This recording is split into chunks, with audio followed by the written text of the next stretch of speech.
Space weather can affect communications, satellite instruments, and power grids. Okay, so we're going to toss to Idaho. And I think we've really got some good stuff here. Gay Hill, are you there in Idaho Falls? I am absolutely here, Dwayne Brown. In fact, looking through the glasses right now, it's so weird. We have a crescent sun instead of a crescent moon. This is the... I think we haven't had a total eclipse here in Idaho Falls since 1889, 128 years ago, and things have certainly changed in Idaho Falls since then. There's a whole lot more people, especially with all the visitors in town. We're just outside the Museum of Idaho, and we have partnered with the museum to make this an official viewing site for Idaho, and they right now have an exhibit on space, but we also sent in a team of experts, and for the past 3 days we've had talks, we've had demonstrations, we've shown them visualizations such as eyes on the solar system, and we've shown them artwork. But really, the order of the day is the eclipse, and NASA has that covered too. They have sent an army of volunteers. We call them solar system ambassadors. They are all along the path of totality, and they're volunteers. These are people just telling people what they're seeing and helping them understand. We have one here, right here. His name is Richard Stember. Hey, Richard. He has been manning this mobile observatory, and that is what is providing our solar telescope shot right now. Now, we asked him, what's it like being a solar system ambassador? And he said, follow along. We did, and we went with him to a school in Southern California. Take a look.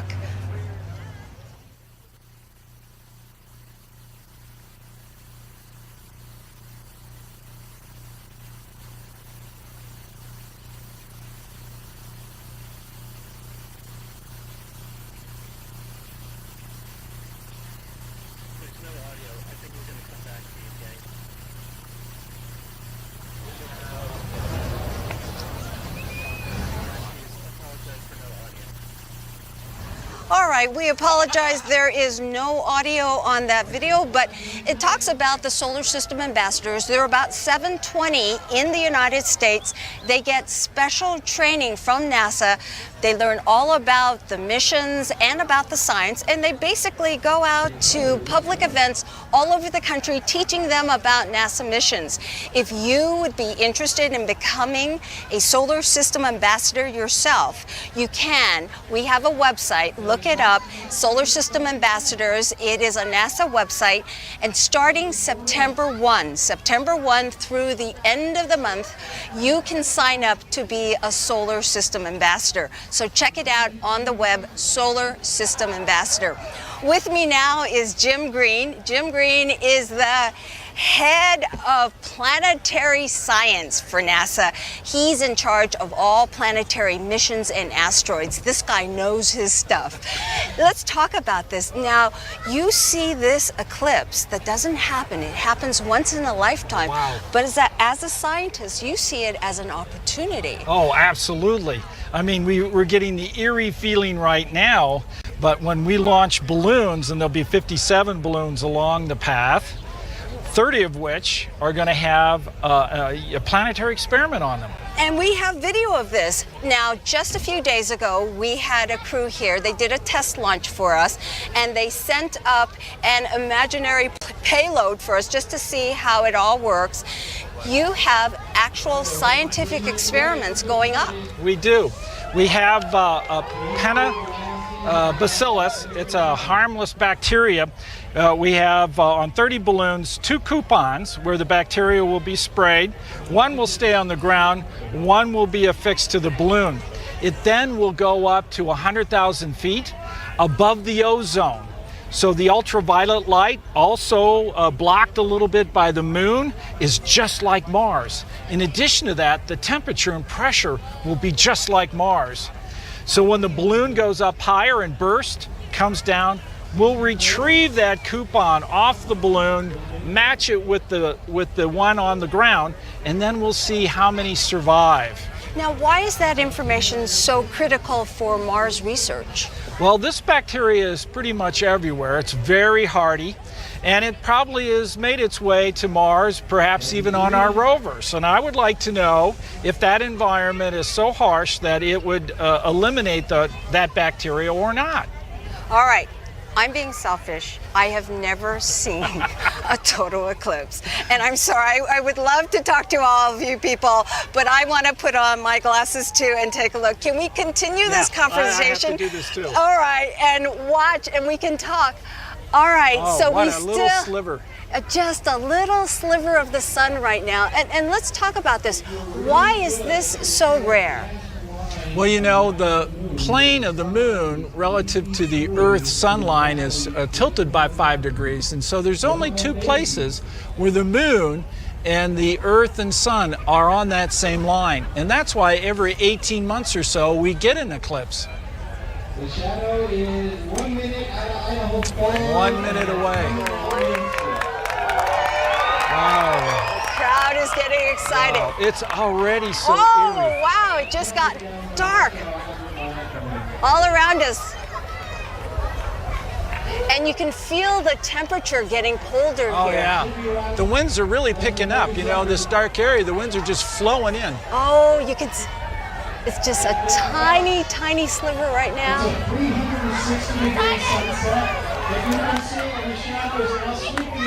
It's all closing up. There it goes. It's going. Getting smaller.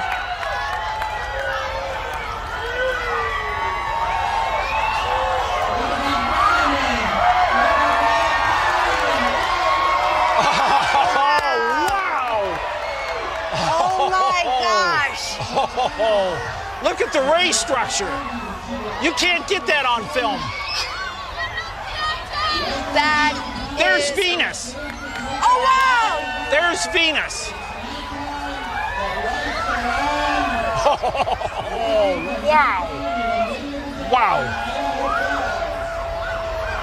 Oh, look at that ray structure. You were saying this is the only way you can see the atmosphere.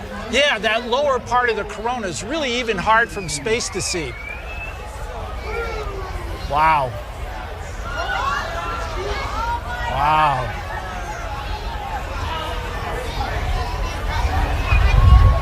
I got to spend a second looking around at the crowd. Oh my goodness. Yeah, wow.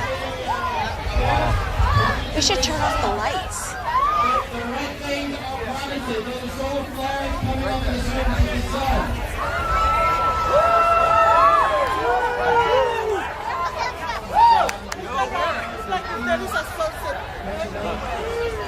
All right, have to get ready to put them back on here soon. Okay. Pretty quick. Have you noticed, Jim? The street lights are all on around The street us. lights turned on, We of course. confused the street lights. Of course. Who would have thought that? We didn't plan that one. All right, we should get ready for our glasses again. Get ready with your glasses. Okay, there it goes. There's the diamond ring. There's the diamond ring. Oh my gosh. Yeah, wow. That is Is so. that all right? Oh my gosh.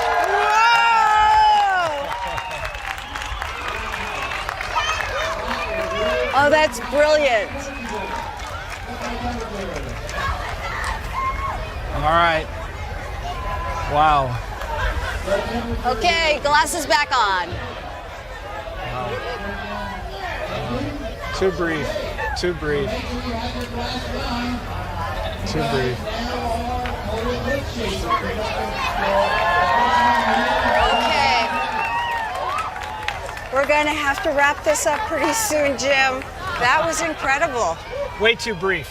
Yeah. Way too brief. We got a minute 50 seconds. Yeah. That was all we had. Why is it that some parts of the country get a little more than we do? What has to do with the curvature of the Earth also. and so the shadow is at various altitudes. You could go up at a higher altitude and get also a great view too. Well, this was a real treat. This was fantastic. So Idaho Falls has had its total eclipse. The next one is coming in 2252. We won't be here, but we hope NASA will. Back to you. Well, Gay Hill, that's Gay Hill from NASA's Jet Propulsion Laboratory. Gay, I'm jealous. I'm telling you, I'm jealous. So Alex, explain again that diamond. Well, so the last bit of sunlight, when you see it at the very beginning, is when the last bit of the sun, the crescent, shrinks down to a little tiny bit.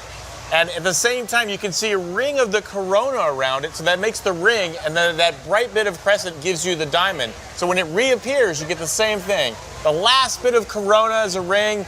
The flash of the sun is the diamond, giving you the diamond ring. It's a beautiful, beautiful sight. And real quick, and then I'm going to ask you a question, because there was something going on here in Charleston for planetary science, because you can see other planets. Right? Absolutely, and as a matter of fact, this is really cool for planetary science, because you can see other planets, right? Absolutely, and as a matter of fact, one of our missions, which is through the WB-57 aircraft, are studying Mercury, we're going to come back to you, and we're going to talk about what's happening here. So next up, NASA's ready. We're going to come back to you, and we're going to talk about what's happening here. One of my favorite cities, so Johnny. next New up, York City. NASA's ready. Today's to take a bite out of the Big Apple. One of my favorite cities, Johnny. Today's New York broadcast City. is being Today's shown, I believe, in New York Times Square on the New York Toshiba City. Vision screen. Today's So the city can also broadcast is enjoy being the shown, I spectacular believe, in views of Times today's Square on the Toshiba Eclipse. Vision We've screen. got a So the great city can also enjoy the Toshiba. spectacular So shout out views of to you today's guys. this Eclipse. Midtown We've Manhattan got a great tourist relationship location with Toshiba. So always shout out to bustling you guys. with crowds. This On the Midtown average day, Manhattan over tourist 300,000 people is pass always through Times bustling Square. with crowds. Alex, I'm going to On turn the to you, average day, New over York, 300,000 people people pass have a through rich Times history Square. in solar Alex, They I'm going to really turn to do. you, So New actually, York. 92 They're gonna get a years partial, ago, but they have on a rich cold history in solar January eclipse. They really do. So New York actually, City, 92 years ago, and on a Queens cold experienced January a total morning, solar eclipse. New York the City, edge of the path Manhattan, of totality and went Queens from experienced a 95th total Street to solar 97th eclipse. Street. The This edge was an of the amazing path of opportunity. totality This went was the from first time 95th Street to 97th Street. This was with an the amazing US Naval Service. This was the first time we sent up to study two this. dirigibles At the time, with the U.S. we actually Naval thought Service eclipses for could be scientists to creating study radio At waves, the time, which mess we with actually communication. thought eclipses But what in fact could be is happening creating is the radio sun waves, itself, which is mess with creating this communication. disturbance. So But what studying in fact the is eclipse happening is the sun itself itself is creating this which disturbance. Is creating so these studying disturbances the here on eclipse Earth. is actually telling us about the sun, Okay, which is creating so these this disturbances just here on in. Earth. I believe we have results from an experiment that occurred on NASA's Gulfstream 3 aircraft from NASA's Armstrong believe we have Flight results Research from an Center. experiment Karen that Moore occurred standing on by NASA's with Gulfstream Thomas 3 Abuka, aircraft from Research NASA's Administrator Armstrong for the Flight NASA Research Science Center. Mission Karen Director. Moore Let's go standing now by to see with what the Thomas Abuka, instrument observed. Research Administrator During the total for the solar NASA eclipse. Science Mission Director. Let's go now to see what the instrument observed during the total solar eclipse. Kevin.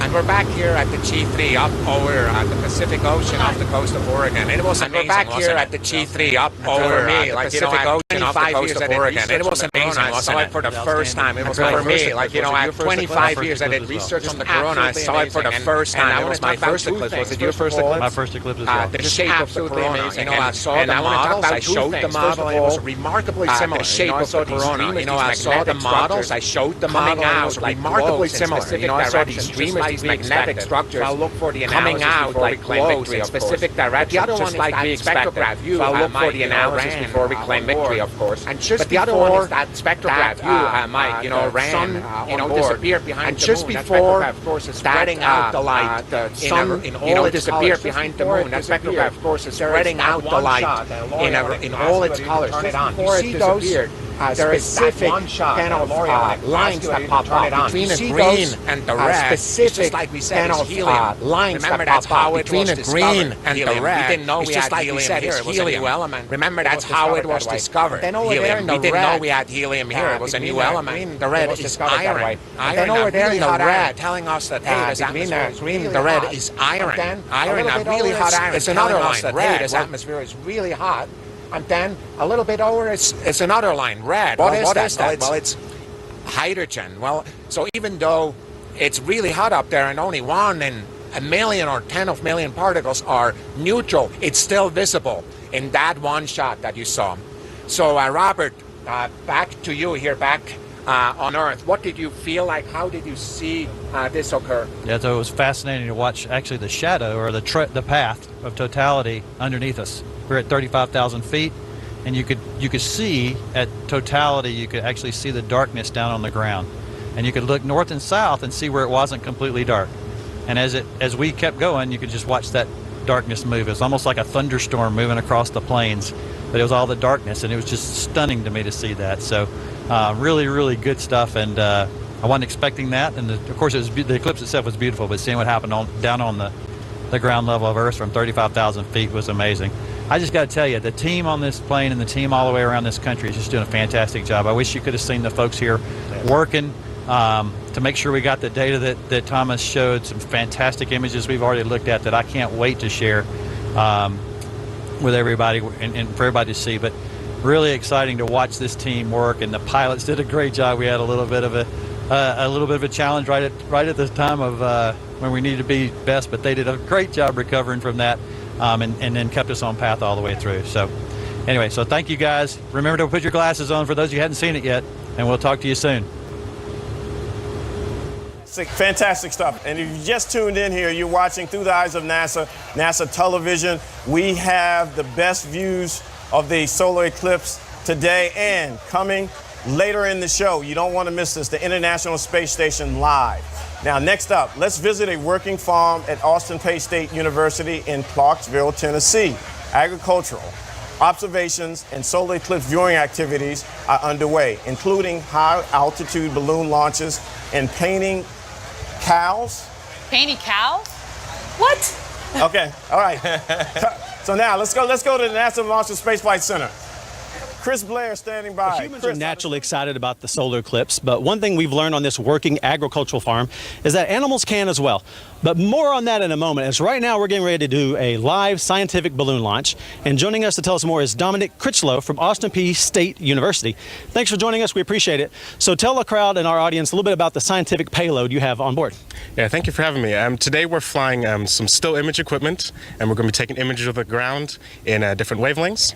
And we're also flying live streaming equipment, so we can live stream the eclipse looking downwards and looking around, and at 100,000 feet, which is higher than any plane has ever gone. We're also flying some biological samples with NASA Ames, and then our trackers, so we can have a successful recovery. Okay, and they just released your balloon, so let's talk about the NASA science and the biological samples. Explain more. So NASA Ames has contacted us and all of the other teams that are going to be doing launches today across the whole path of the eclipse. We're going to all have a little chip of biological samples on today across the whole path of the eclipse.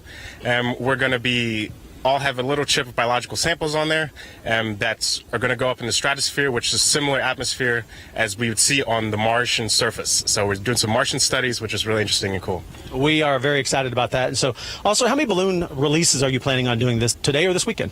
And so all across the U.S., we have about 50 teams that are launching in the path of the eclipse so that we can have a full coverage of the stream.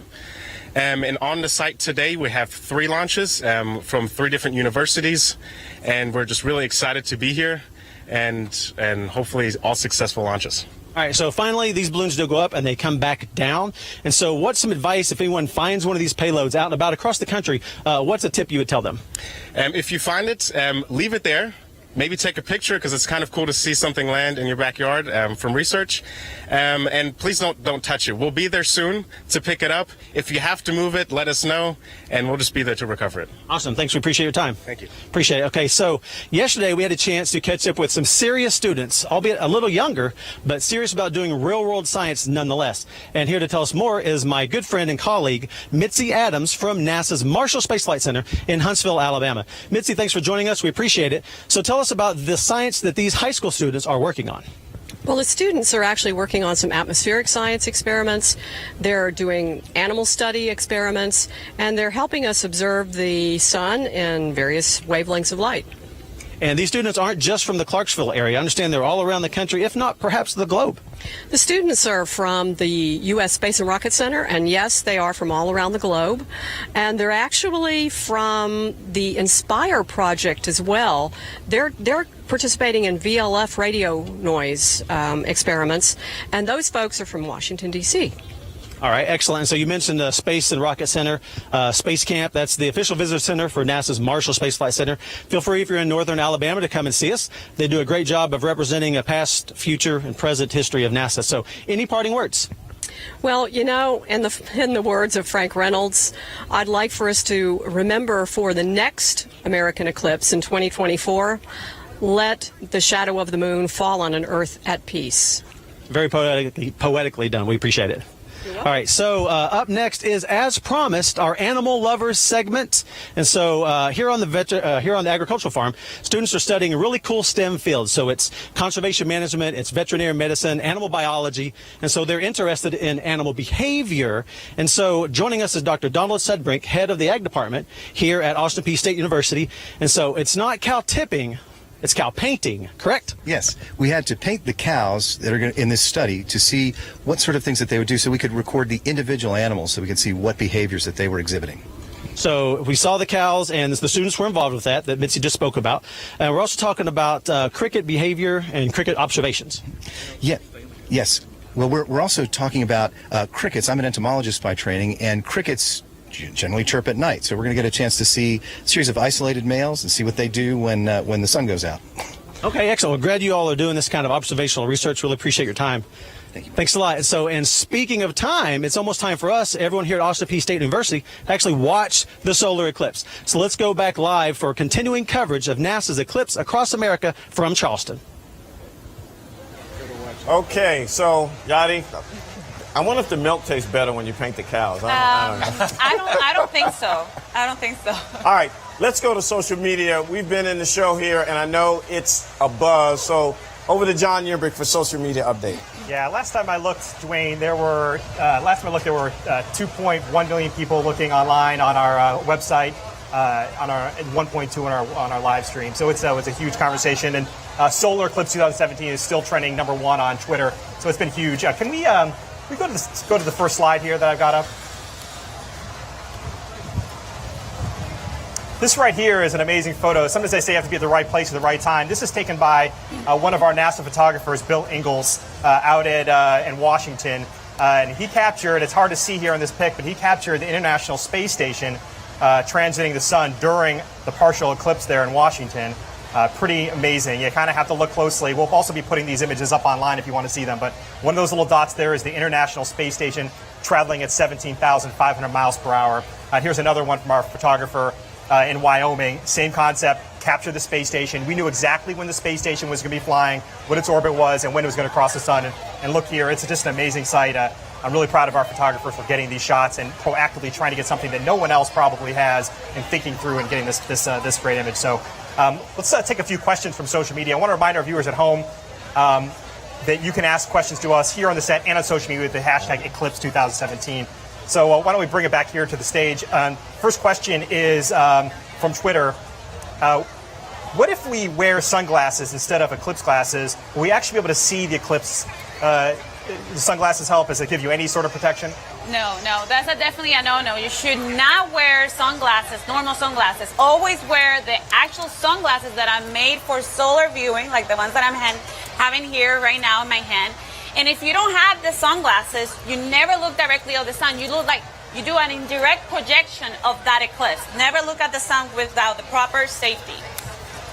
So another question here comes from Deborah from Facebook. So the sun rises in the east and sets in the west, and the Earth rotates in clockwise motion. Please explain how it starts in the west and ends in the east. Well, so the Earth is rotating from west to east, but actually the moon is moving faster, about 3,400 miles an hour, casting a shadow down on the Earth, which is rotating about 1,700 miles an hour. And that actually means that the shadow is moving from west to east across the Earth at about somewhere between 1,200 to 1,800 miles per hour, depending on where you are on the Earth. Okay, great. We have another one. I think we have time for another one. Tina from Facebook's asked, if I place a lens from the eclipse viewing glasses over a viewfinder on my iPad, could I successfully video the eclipse, or would it fry my camera? Yeah, you can actually look with the iPad or your phone to the eclipse. The only thing is, you have to be very careful not to look at it with your own eyes without the actual safety glasses. Never look at it through any lens. Okay. This is Vicky from Facebook. Hey, NASA, can the International Space Station see the shadow of the moon crossing America from space? Do they have that view when they're looking from space? They do, and that's what we're hoping to see from them. Yes. Excellent. So, John, we're going to come back to you. So I think we're going to go back to Sean, our meteorologist. Let's learn more about how NASA is studying the Earth and Sun relationship during this eclipse. Sean, can you tell us more about that? Right, thanks, Dwayne. So during the eclipse, the moon acts like a giant cloud as it passes over areas in the path of totality, casting a large shadow on Earth's surface. Now, the footage you're seeing right now shows a solar eclipse that occurred in March of 2016 over Indonesia. That experience helped us determine how best to study today's eclipse. These images were taken by NASA's EPIC instrument aboard NOAA's Deep Space Climate Observatory, or DISCOVER. It's just one of the instruments we'll be using today to study the eclipse as we monitor changes in Earth's energy balance. Scientists have made extensive atmospheric measurements during eclipses before, but this is the first opportunity to collect coordinated data from both the ground and from a spacecraft that observes the entire sunlit Earth during an eclipse. Dwayne, back to you. Thank you, Sean. Okay, so now we have a special guest with us today, the Associate Administrator for NASA's Office of Communication, Jinray Wong. Jinray, welcome. Dwayne, thank you. So happy to be here. Oh, it's an exciting day. It's a I'm glad wonderful you're day. to join the team here. And our next location you are pretty familiar with, I'm sure. I'm very blessed, and I do know something about the great state of Nebraska. I've actually lived there for the last decade, and I have friends and family who are watching there from the path of totality. I have to tell you, this is by far the biggest thing that's happened in Nebraska as of recent. It's absolutely fabulous. I have had friends from high school and college calling me up, Facebook messaging me, asking where they can get their glasses, where they should be viewing from. So it's just a really exciting day for everyone who's watching along the path of totality. It's also a really exciting day for NASA. And in fact, this gives us an opportunity to look forward as well. And we have a future study that we are going to be doing for to study the sun. NASA is going to launch a new spacecraft next year, the Parker Solar Probe, and it will fly directly into the solar atmosphere. The mission will provide first of its kind data. And for more information on this future mission, let's go to Beatrice, Nebraska, where Vince Whitfield from NASA's Langley Research Center is standing by. He's at Homestead National Monument, where the National Park Service has coordinated an eclipse viewing. Vince? And just in, I think we're having, Vince is going to come up shortly, Jinray, so we're going to go back with an image, but we will be doing Nebraska as soon as we can. So a shout out to the great state. Thank you.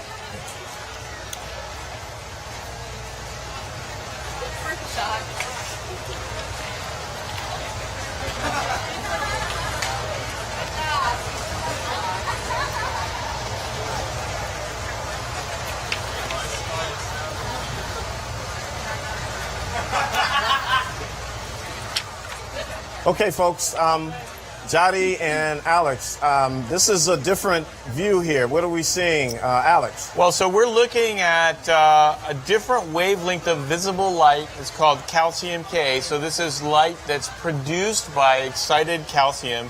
And this is showing us the sun as the moon is moving over it. And in fact, if you look over to the left on the edge of the sun, you actually see sunspots. A sunspot, yeah. And these are regions that heliophysicists like myself and Jari are most interested in, because that's where solar explosions originate from. In fact, the magnetic fields that come up into the corona that we see during the total solar eclipse originate from those sunspots. Actually, this sunspot had a solar flare yesterday. Right, and I believe this is coming from Carbondale. So that's now it's why is it purple? Is that what's the color? That's actually the light and the color of the light in the filter. The color is a bluish light, and so it comes out as a purple color. But it is a type of visible light. And it's one we look at quite often from both space and the ground and look in the sun. Now I see some black thingies, look like a little river. You see it over there near the corner on the left? Yeah, that's the sunspots. Now, what's a sunspot, just for our audience here? Those are the regions where most of the space weather actually originates, the solar flares, the coronal mass ejections. are regions of the sun that have very complicated magnetic fields. And these are where most of the magnetic energy is actually released. Right, so those are regions of super intense magnetic field, 1,000 times stronger than the Earth's magnetic field. And those have lots of energy and they drive space weather. Okay, I think that's why we didn't get the Nebraska feed right now. Those things cause that. That's right. We're getting a little glitch. Hopefully we get Nebraska. Okay, Sean, we're going back over to you to talk about moon shattering. Dwayne, we've got some really incredible imagery for you. This is again from the GOES 16 weather satellite just launched last year by NASA for our friends at NOAA. And what you're seeing in the western portion of this image is actually the moon's shadow being cast over parts of the path of totality. And of course, you see the cloud cover across the U.S. as well. And as I was telling you earlier, it's actually looking pretty good for most of the western parts of the U.S. that are in the path of totality. Not so good for maybe parts of the central U.S. Where we've got some thunderstorm activity developing and expected to develop later today, this afternoon, for places like Nebraska, parts of Nebraska and Missouri and northern Illinois, so maybe north of Carbondale. And then gets better again as you see in terms of cloud cover as we move further east toward Charleston here. But here in Charleston, we still have some breaks in the cloud. Where the sun is, it's still obscured. But we are able to actually see some of the partial eclipse here in Charleston through some of the breaks in cloud. But again, really wanted to show you guys that imagery from GOES 16 satellite from NOAA showing you the moon's shadow actually being cast over parts of the western United States right now. With that, Dwayne, I'm going to hand it back over to you. Thanks, Sean. Now, as a reminder, our broadcast is tracking the total solar eclipse as it crosses the United States. It's moving along a path of totality. That's a 70-mile wide path sweeping across the entire nation. Over 12 million people live inside the path of totality. Plus, it's estimated that close to 7 million people have traveled to cities within the path of totality. I know that today is truly a day of celebration as people gather in cities and festivals to view today's celestial event. So let's get into the cultural impact here, guys. Alex, what's your take on the cultural impact of these eclipses? Well, you know, this is really such a fantastic opportunity to connect the nation and, in fact, the world with one of nature's most amazing celestial events. And this is something that we, as working at NASA, are really excited to be able to share. And in fact, we've even worked with some of our colleagues in other parts like the U.S. Postal Service. Yes, the U.S. Postal Service actually created a special stamp for this event. Right. So what I want to do, let's talk about the stamp. Sure. But Ray Toss in Nebraska, the sunspots are gone, so let's go to Nebraska. Vince Whitfield, are you there? Hi, we're at the Homestead National Monument of America. This is a great location to watch the eclipse, and we've staked out a good spot here on the prairie. Even though the weather isn't cooperating, this is still an excellent event. We're also very prepared. Please make sure to use your protective glasses when viewing the eclipse wherever you are. You can cause serious damage to your eyes if you don't take precautions while watching. And there are a lot of people watching. As you can tell, the festivities, just like the eclipse, are in full swing. I'm joined by Chief Park Ranger Susan Cook. Hey Vince, how are you? Great, Susan. Thanks for joining me today. Please tell us about this amazing place and what's going on behind us. Well, we are at Homestead National Monument of America. We are a national park site dedicated to telling the story of homesteading. 30 states, 4 million people, 10% of the United States was homesteaded. The head of a household, anybody could own land as long as you could be a U.S. citizen. You got 160 acres. It's how we settled the West. We built our democracy, we built our economy, settling the West through this law. That is just so interesting. Now, I understand the Mayan calendar followed the solar eclipse calendar closely. Is that correct? It did. The ancient Mayan used several different calendars to organize their secular and spiritual lives. Many of these calendars had strong roots in the motions of celestial objects, especially the sun and the moon. And the Hab calendar is a solar calendar of 365 days, subdivided into 18 months of 20 days, plus 1 month of 5 days. Another calendar is a Tzolk'in, made of 260 days, subdivided into 13 months of 20 days. This calendar also has a resonance with eclipses, which occur about every 173 days. Every 3 sequences of eclipses aligns every 2 cycles of the Tzolk'in. who could keep track of that, frankly? It's just amazing. Now, as a Chief Park Ranger, I have to congratulate you. This is a fantastic venue. Tell us about some of the activities you have planned. Well, actually, right now you can feel it getting darker, but we have stage performances going on. We have many NASA scientists. You can learn about planetary defense. How do we defend our world? You have NASA scientists doing other things. We have Native Americans. We have a Mayan Calendar in the Sky program. We have folk music. We have all sorts of fiddle music. Lots going on. Lots of things. Balloon launches. So there's things all around us. It's really exciting and a lot of fun. Got to say, the amount going on here, Susan, is incredible. Thank you so much. Thank you very much. Thanks for being here. Absolutely. And we're lucky enough to be joined by a real NASA scientist. Let me introduce you to Dr. Nikki Fox. Hi, Vince. How are you today? Great, Nikki. Thanks for joining us. Nikki is a space weather expert and a mission project scientist on NASA's Parker Solar Probe program. Thanks so much for joining us, Nikki. Today is a great day for you. Tell us why.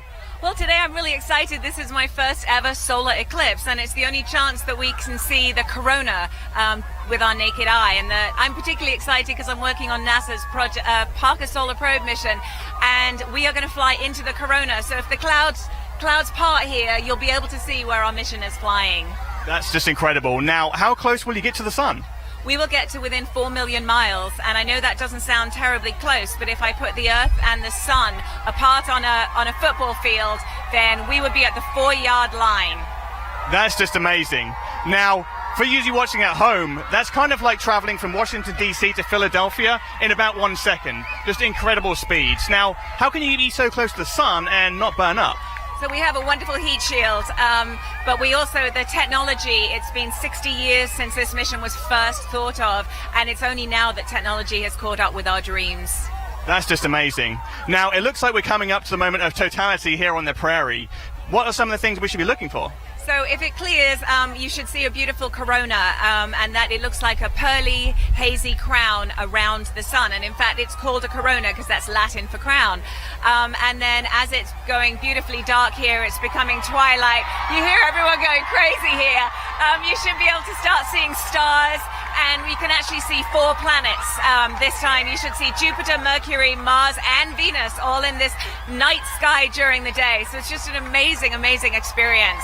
And if you can't see the corona, I do have a map of it here. This is a 3D print that was done for me, and it looks exactly, it's a predict of what the corona looks like today. So if it's cloudy, here's your corona.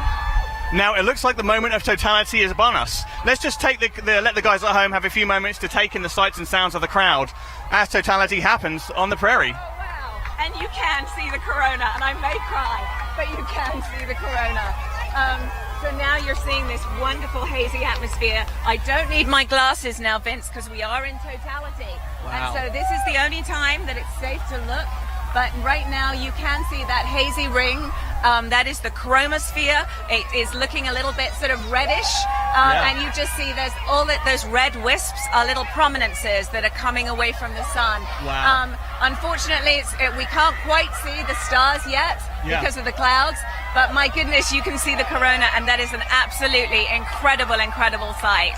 Yeah, this is just magnificent. It really is. Everything's kind of, other than the people hooting and hollering here, everything else has gone quiet. The animals think it's nighttime. There's this amazing sort of twilight view all around us. And just look at that corona. That is incredible. Absolutely incredible. Yeah, that's amazing. Yep, and the moon is going to continue. We've got about 2 minutes, 35 seconds of this amazing view. And then here we come. Here comes the diamond ring. So it is glasses on again time. Glasses on. And here it comes. There's the diamond ring. And that is the most spectacular sight. That's amazing. That is just incredible. And of course the diamond ring you see because the moon is not a totally smooth sphere. And so you're seeing little spots of light peeping out between the craters on the moon. And my goodness, I'm sorry, I'm so excited. It's incredible. Yeah, it's hard to convey the excitement of the energy. There are 10,000 people on the prairie here at the Homestead National Monument of America, and the energy is just amazing. And they've been here, a lot of them have been here since 6 o'clock this morning, and the atmosphere has been incredible. Everybody is happy, and it has just been amazing. That's just amazing. Wow. Okay, Nikki, let's bring you over to this side. It looks like the moment of totality has passed us here. Yes. Now, what should we be watching for in the moments after totality? In the moments after totality, you will start to see again the Bailey's beads. So we did see that diamond ring, and I got super excited. But as the moon continues now to pass away, you'll start to see the solar surface come back. It's becoming light again. If we had any roosters here, they would actually be crowing. So it's amazing, and you'll start to see the sun coming back. And I don't know, I always think what it would have been like if you didn't know the sun was going to come back. You just thought it was disappearing, but here comes the sun again. So it's a wonderful, wonderful day here on the prairie. That's wonderful. Nikki, what an amazing experience. Yes. Thanks so much for talking us through that. I wouldn't be anywhere else, Vince. Thank you. Thank you very much. What a great experience, everybody. That is amazing. Now, it looks like things are starting to calm down here on the prairie, but that doesn't mean the show is over. Our coverage of the path of totality continues across the entire path. So, let's go ahead and send it back to NASA's Eclipse Central. Thank you, Vince. It was well worth the wait, my friend. We were a little delayed there, but my goodness. Jody, did you see that? I mean... That was amazing. Do you see that diamond ring? That was, it was even more prominent there. It was very prominent. You could see like the ray of light, like very, very nice, and the whole diamond around the whole surface. It was amazing. And Alex, it got really dark. I mean, it really did. That's actually enjoyed seeing them out on that prairie and seeing. It looked like she was in some sort of weird, strange light, and she was lit up, and everything behind her was dark. It was really cool. Fantastic. Nebraska, you rocking the house. We really, really appreciate that. But like Vince said, there's a lot more to come, and we got the International Space Station. Don't forget. So, Jody, I want to go back. We had to bring in those images, but we were talking about, and you mentioned the stamp. Now, the United States Post Service, they do amazing work. They do. But they really outdid themselves this time. Go ahead and finish. They did. They actually created a special stamp for this event. It's actually a thermochromic stamp, which means that it gets activated by heat, and you're actually looking at it now in your images. This stamp, if you put your thumb into the center, it will actually make the moon surface appear, or any type of heat that you apply to it. It's an amazing stamp, and I got mine yesterday thanks to Dwayne. And it's thermochromic? Thermochromic, yes. Yes. Oh, wow. It means it gets activated by the heat. Yeah, heat of your thumb, and I bet you they sold a lot of those stamps. Oh, they did. They sold out online originally right away. So it was quite a popular one. It's the first time the U.S. has ever used that type of ink. Okay, so we have seen some pretty cool images. Still got some more to come. Yeah. The diamond has been prominent. Let's go over to social and see how things are going. John. Thanks, Dwayne. We're continuing to look up here in Charleston, South Carolina, because there are some clouds here, and we're excited. Excitement we want to have here too as well. Just a couple quick interesting things. This is the biggest live stream event ever measured on NASA.gov. The web traffic is accounting for 87% of all federal web traffic, which is pretty amazing, showing that people are really, really tuning into our broadcast here. As of 1:40 p.m., 4.4 million people climbing were watching this broadcast. So the interest across the country is obvious here, and we're going to continue to show you some amazing live views. This right here is, again, another photo of the space station taken by Bill Ingalls in Washington, one of our photographers here at NASA. Next thing, I have a video from another photographer, one of our other photographers, as the space station transits. You can see it there. If you're looking closely, you can see the space station transiting the sun during the partial eclipse. Pretty spectacular. Again, that's 250 miles per hour, that space station. And you have to be, 250 miles above the Earth, 17,500 miles per hour. You have to be taking a lot of different shots pretty fast to capture that. So, nice job, Joel. Okay, so let's go to Jefferson City. The moon shadow is continuing to pass over the United States in this remarkable celestial event. Our next stop on the path, as I said, of totality is Jefferson City, Missouri. We're going to hand off to meteorologist Eric Aldrich, who is a professor in atmospheric science at the University of Missouri. He has some special guests to help explain two important impacts solar activity can have on humans and the technologies we use. Over to you, Eric. Okay, thanks a lot. Yeah, we are live in Jefferson City, Missouri. Jefferson City is actually the state capital, and as you can see behind me, there's a lot of people that are here. It's been a whole weekend type of thing, Saturday, Sunday, and of course here on Monday, lots of family-friendly things. There's been corn mazes, there's been 5K runs, there's a lot of good food. Too bad you can't smell the food, but there's a lot of good food that's here as well, and just a very nice weekend. The weather has been perfect. We've had some showers and thunderstorms off to the west all morning. We've had a few high clouds kind of stream on in, but certainly things are looking really good. I am lucky to be joined here by two special people that are going to be talking about space, weather, and just how things work in space. Dr. Janet Kavandi, thank you so much. You are the director of the NASA Glenn Research Center in Cleveland. Right. You're also a three-time shuttle astronaut. That's right. And you are actually from Springfield, Missouri. I am.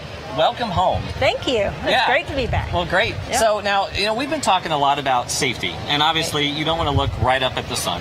Not without these. That's right. And so we all have some, so that's good. But what about the astronauts that are up in space? What is there to help keep the astronauts safe from the solar radiation and so on and so forth? Well, for their eyes, we know that they know that certain windows they should not look out of because there's no protection. Other windows have protection on them that help shield their eyes, but also there's other kinds of radiation like protons that come from the sun, heavier particles that can cause damage to our cells, and we try to shield the astronauts as best we can because they're above the atmosphere. We're shielded here by the atmosphere quite a bit, but above that you don't have that natural shielding, so we have to do it with metal in the vehicle and then some water bags around the sleep station so that they can sleep surrounded by water, and that also helps absorb some of that radiation. Okay. Now, we also are kind of excited about space communications, and that's certainly another special research area.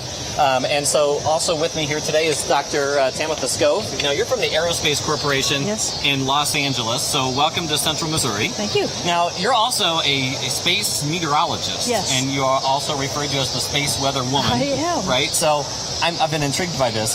What exactly does a space weather woman do? Well, most people don't realize that the sun actually has its own unique weather that comes from it. And those solar eruptions that come from the sun, they actually hit Earth and cause issues for us. So I actually do a weekly broadcast, weather predictions, just like you do, like a meteorologist, that talks about when these events hit Earth and the types of issues that they cause for things like communications, like GPS and other systems. Okay, now we're just about 15 seconds away, actually, I believe, from totality. Put our glasses on. So we're going to put our glasses on. You can hear the crowd cheering in the background, and it is getting dark. We're getting close to Bailey Beach. Here we go. We're almost at totality. And you see here we go. There's almost the diamond ring right there. And there we go. I think we're at totality. So now you can take your glasses off. That is amazing. Listen to this. You can actually see the corona a little bit even through the clouds. That is incredible. Now, Dr. Kavandi, you've been in space. You've seen numerous sunrises and sunsets from the space shuttle. How does this event compare? Oh, this is completely different than anything I've seen before. I never saw an eclipse. I've seen a partial, but nothing like this. This is really unique and nothing like I saw in space. Space has its really cool visuals, but this is really amazing. And I'm starting to hear the crickets. They're starting to come on out. Obviously, the street lamps. This is just amazing. Now, I'm also looking up to try to find the Big Dipper and some of the other stars, some of the other planets. Not for the clouds, likely. Right. And I'm really mesmerized by this. This is a spectacular event. We've had several solar storms that have been launched, and some of them have been launched from the left side of the sun. So we're actually seeing a difference from what the corona looked like in our predictions to what it looks like now.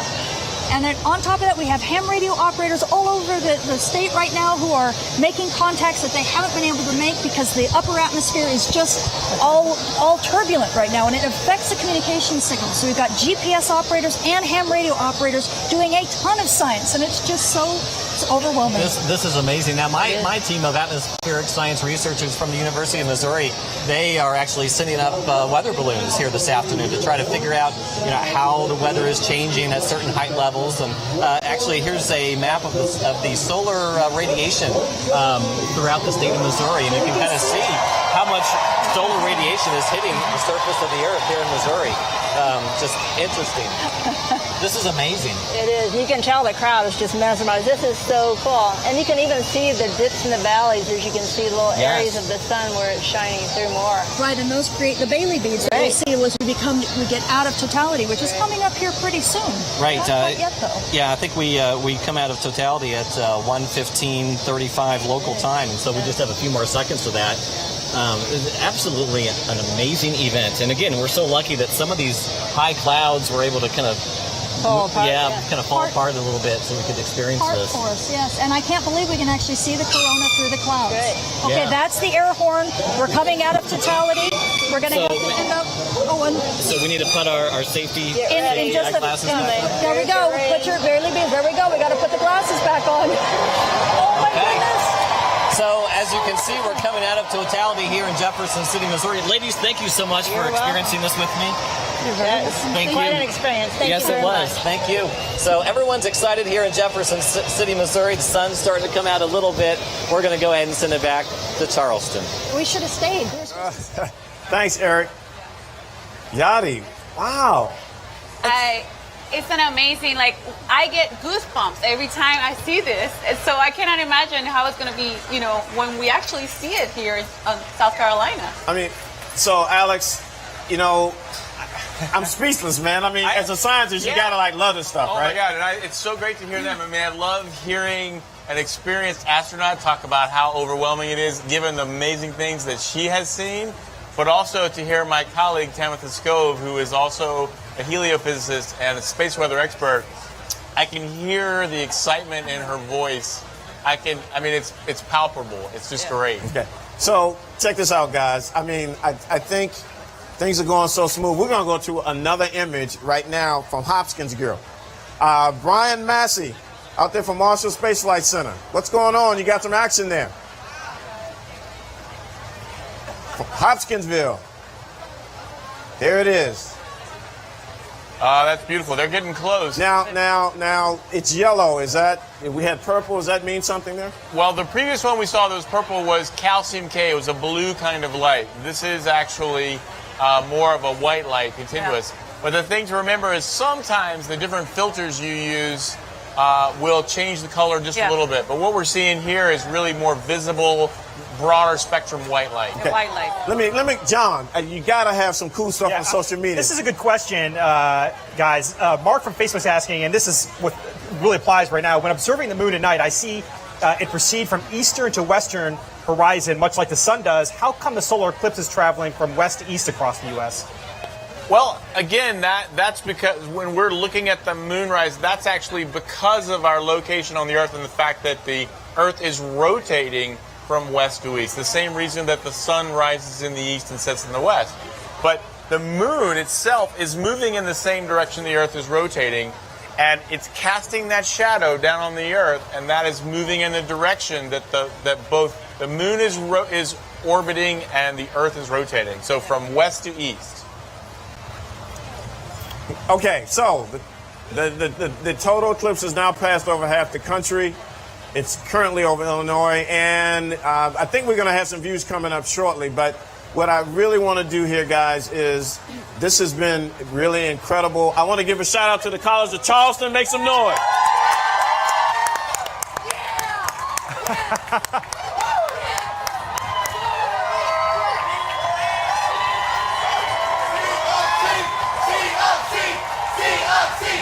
Oh, we're loving it here.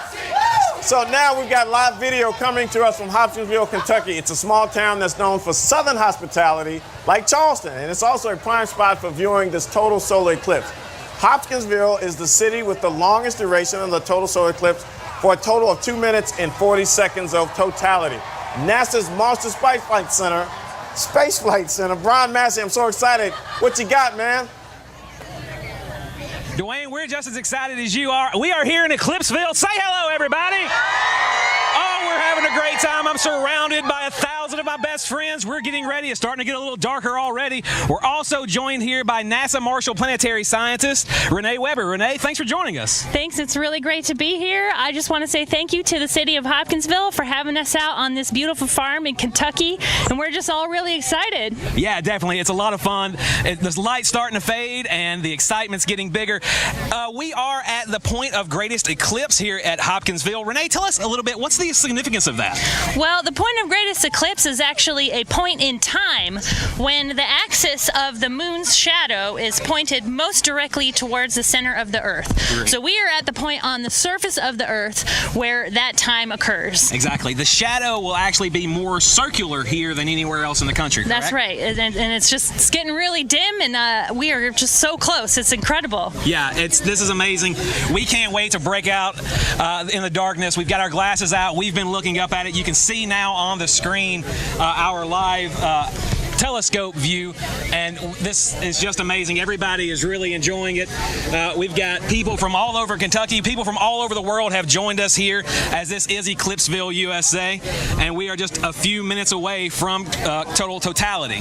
But before we get to that point, Renee, tell us, you're a planetary scientist and you specialize in the moon, a lunar scientist. How does the eclipse really speak to what you do? Well, it is pretty cool to look up there, and when you're seeing that sun get dimmer and dimmer, it's because the moon is up there. Right. And I like to tell everyone that you're really looking at the moon when you're watching a solar eclipse, and it's just getting dim, and it's starting to get a lot cooler too. Yeah, it's incredible. Crazy. This is my first solar eclipse. Renee, have you ever experienced one? This is my first total eclipse too. I've seen partial eclipses, but I've never had a chance to see totality before, and I'm just so excited. It's amazing. The light is starting to fade as the moon steps in front of the sun here, and it's already just a really eerie feeling here, getting dark in the middle of the day, but we're really excited about it, and we're just a few seconds away. I've lost my counter, but I'm going to look back at the sun while I still have the opportunity. Wow, that is absolutely amazing. We're down to just a thin sliver of the sun. Renee, what do you think about this? I can't believe it. It looks incredible, and it really is starting to get dim, and nobody even needs their sunglasses, just your eclipse glasses, and you can see that beautiful crescent sun. Wow, this is absolutely amazing. We're just really looking forward to that for a chance. We got no clouds here in the sky, and you can see some airplanes up there, but that sun is just getting smaller and smaller. Yeah, it's definitely a Hopkinsville, Kentucky Chamber of Commerce sponsored day here in Eclipseville. There's not a cloud in the sky, and it's amazing how it's gotten so much cooler here since the sun started covering up started being covered. Yeah, it's nice to have a break from that hot southern sun. Yeah, definitely. We've been sweating it out a couple days here in Hopkinsville getting ready for this. We're getting really close now. So what exactly are we looking at here, Renee? Well, we're just about close to 100%. It's just getting smaller and smaller, and it's getting dimmer and dimmer, and hopefully soon we'll have a chance to see those Bailey's beads and that diamond ring. Right. That's when you can actually see the light shining through the moon's valleys. And the moon's not a perfectly smooth sphere. It's got that rugged surface, and you can see those sun rays shining through those mountains and valleys and craters. Wow. It's looking like we're about 1 minute out now, and it's just getting smaller and smaller. Wow, this is amazing. The crowd's getting really excited too. Hey guys, who back there is excited for the solar eclipse?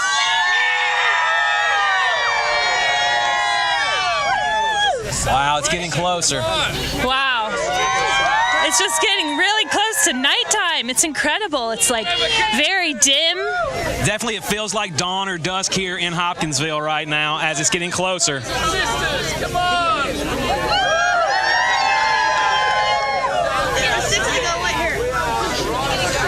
And you can see on our feed, there's that tiny, tiny little sliver left to go. And it's really starting to get dark now. Wow. It's Goodness like dusk. gracious. And you can see the pink color around the horizon. Oh, it's like a sunset. It's beautiful. It's going. It's going. Just that tiny, tiny last sliver. Oh my goodness.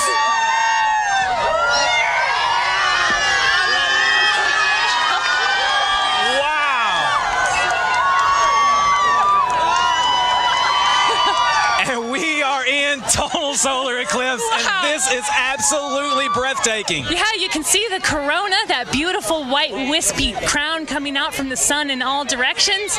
And we can see airplanes, and I think I see Jupiter in the sky over there. I think I can see Jupiter. Wow. And I see other planets too, and stars. I can only imagine in ancient times what this must have been like. I know. Out of nowhere. I am covered in head to toe in goosebumps. A complete chill. I know, has come I over am my too. body. I just can't believe we finally got a chance to see it. I mean, it's one thing to read about it, but it's another thing when you get to